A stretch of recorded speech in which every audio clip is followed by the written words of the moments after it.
Hey guys, I just wanted to come on here with a little tutorial on how to change an alarm battery for your home security system.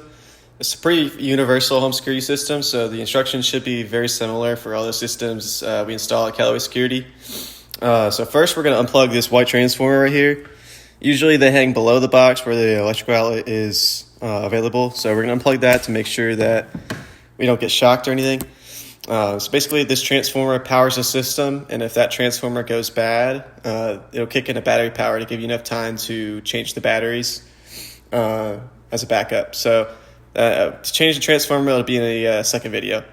So the second step, we're going to find one of these black batteries. This system has two, but most systems we install only have one. So we're going to disconnect these red and black wires. It doesn't matter which order, like a car battery, so just go ahead and unplug those.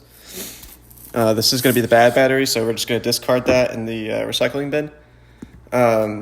So second step is to get a new battery, and we're going to re-plug in. So if you look in the back on the battery, there's a black and a red.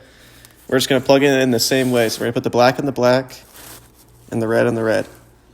And once we've done that, the system should power up on battery power, and then we're just going to unplug, or we're going to plug in this transformer and let the transformer charge those batteries. So your low battery system, once you change the battery, it should go away, your error code should go away, and as soon as we hear those beeps that we just heard, we're all good to go. Thank you.